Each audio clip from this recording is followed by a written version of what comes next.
안녕하세요. 사주 풀어주는 남자 사푸나입니다. 오늘은 사주풀이에서 가장 핵심이라고도 볼 수 있는 십성에 대해서 알아보려고 해요.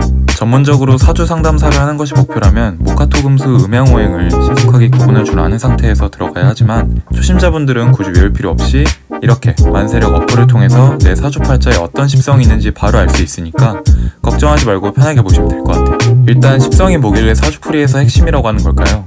십성은 여기 있는 일간과 각 글자들 사이의 관계에 따라서 이렇게 10가지의 형태로만 존재하기 때문에 십성이라고 해요. 일간과 나머지 글자들의 관계를 이해한다는 것은 가족관계와 사회관계는 물론 의식주, 재산, 권력, 명예 등과 일의 진행 상황에 대한 파악까지 가능하게 해주기 때문에 십성이 사주풀이의 핵심인 것이죠. 내 사주에 어떤 십성이 있는지는 이렇게 어플을 통해서 알 수 있지만 기본적으로 왜 이런 십성들이 자리하게 되었는지 간단하게 말씀드릴게요. 우선 내 일간의 오행이 무엇인지 파악해야 해요. 김사주 친구의 사주에서 일간은 금이네요. 그럼 십성의 출발은 금이다 라고 이해하시면 돼요.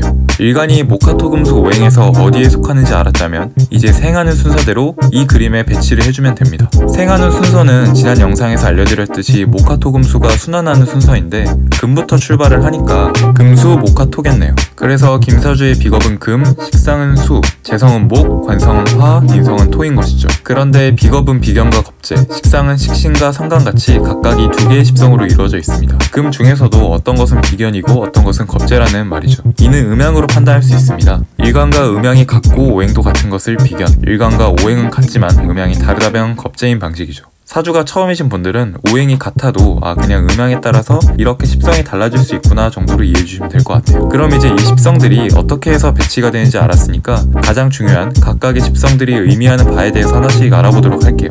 이 다음 내용을 보시기 전에 여러분의 사주에는 어떤 십성이 많이 있는지 만세력 어플을 통해서 미리 파악을 하신 후에 예를 들어서 내 사주에 재성에 속하는 정제나 편제가 많다면 내 사주에서 어떻게 풀이가 되는구나를 중심으로 영상을 봐주시면 좋을 것 같아요. 비겁은 비견과 겁재를 의미하는데요. 비견은 같은 팀원끼리 협력해서 같은 목표를 달성하기 위해 달려가는 것으로 고집이 있고 추진력이 있어서 자기 주장이 조금 강한 편이에요. 타인의 간섭이나 속박을 싫어하는 편이죠. 겁재도 비견과 마찬가지로 추진력, 자기 주장이 있는 것을 의미하긴 하지만 조금 더 강하게 하나의 물건을 서로 가지려고 경쟁하는 관계예요. 그래서 이런 비견이나 겁재가 3개 이상 있으면 고집이 세고 조직 생활에서 적응하기 어려운 타입일 수 있어요. 그렇다고 비겁이 너무 없으면 자기 주관이 없어서 타인에게 끌려다니는 편이에요. 식상에는 식신과 상관이 있는데요.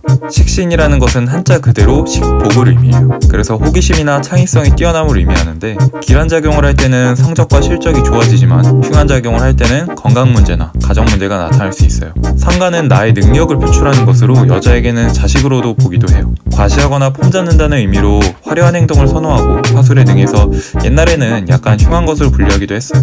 하지만 현대에는 뛰어난 예술적인 감각이나 언변으로 예능직에 진출하거나 예술, 문학에 통해서 성공할 수가 있고 나쁘게 작용할 때는 남편을 깔보거나 구설수에 오를 수가 있다고 하네요. 이런 특성을 가진 식신이나 상관이 3개 이상으로 많다면 한 가지 일에 집중해서 못하고 이것저것 건드리는 타입이에요. 반대로 이런 식상이 너무 없다면 내가 해야 할 말을 잘 못하는 편인 거죠. 재성에서 편재와 정제는 우선 한자 의미부터 살펴보도록 할게요. 편재에서 편은 치우칠 편이라는 한자예요. 그리고 재는 재물재인데 그래서 치우친 재물, 그러니까 땀을 흘리며 일하기보다는 비교적 손쉽게 얻으려 하는 재물을 의미해요.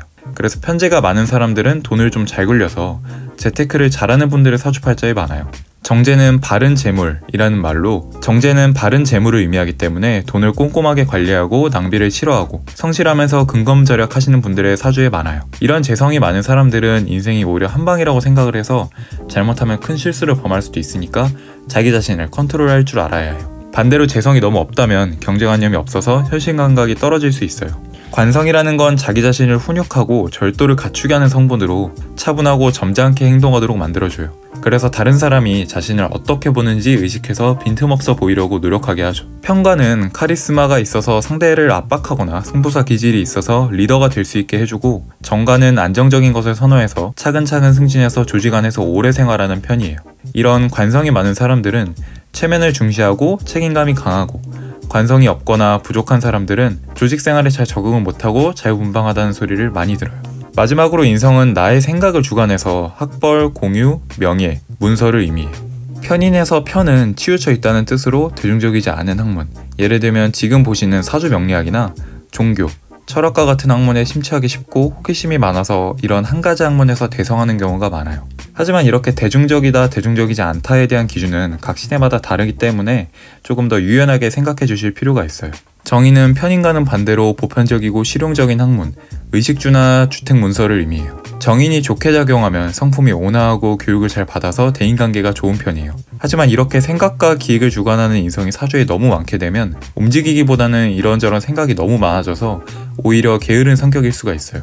오늘은 이렇게 해서 사주풀이에서 핵심이라고 할 수 있는 10성에 대해서 알아봤는데요. 아무래도 10가지나 되다 보니까 내용이 약간 길어졌는데 만세력 어플을 통해서 내 10성에 어떤 게 있나 확인을 해보시고 특정한 단어가 3개 이상으로 많이 보인다 싶으면 관련된 10성에 대한 내용만 다시 영상을 보셔도 좋을 것 같아요. 저는 좀 비겁이 많은 편인데 확실히 저는 좀 고집이 있는 편이에요. 여러분도 이렇게 10성을 보고 나의 장단점들을 돌아볼 수 있는 계기가 되셨으면 좋을 것 같아요. 오늘 영상이 도움이 되셨다면 구독과 좋아요 부탁드릴게요.